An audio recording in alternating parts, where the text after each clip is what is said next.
First thing we need to do is take out these two fixing screws that are holding the back of the case on the door. Once these two fixing screws are removed, we can push our case forward and the case easily comes off the door.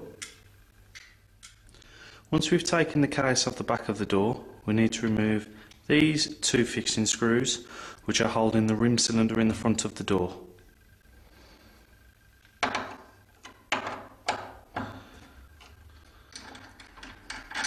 Once we've taken the two fixing screws out, we can push the back of the cylinder and it pops out the front easily. The next thing we need to do is cut the tail on our new cylinder to the same length as our old cylinder.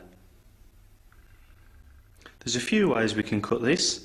I just prefer to use 2 pairs of pliers. Once we've cut our tail piece down to length, we can replace the cylinder back into the door,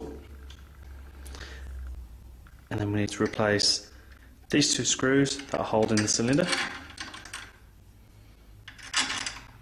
Once we've replaced our 2 screws, we can get our case, pop that back on the door and replace the 2 fixing screws there. Once you've replaced the back case, we can take our new set of keys, make sure it's working perfectly.